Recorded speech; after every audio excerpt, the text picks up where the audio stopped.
네, 코로나 한파가 덮친 지난해 일자리 사정이 1998년 외환위기 이후 가장 좋지 않았던 것으로 나타났습니다. 대면 서비스업에 타격이 집중됐고 고용 취약계층은 물론 자영업자도 크게 줄었습니다. 이동훈 기자입니다.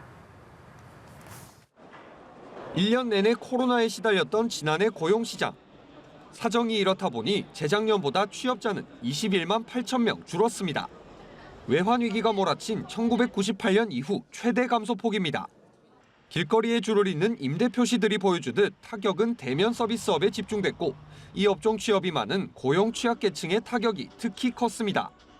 도소매업과 숙박, 음식점업에서 2013년 통계 개편 이래 가장 큰 31만 9천 명의 고용 감소가 나타난 겁니다. 임시직은 1989년 통계 작성 뒤 가장 많은 31만 명이 줄었고 일용직이 10만 명, 직원을 둔 자영업자도 1998년 외환위기 뒤 최대인 16만 명이 줄었습니다.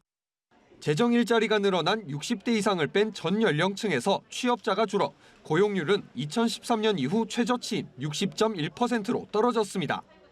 실업자도 111만 명에 육박해 2000년 이후 가장 많았고 실업률은 2001년 이후 최고였습니다. 3차 대유행과 사회적 거리두기 강화로 지난해 12월 고용 사정은 더욱 나빴습니다.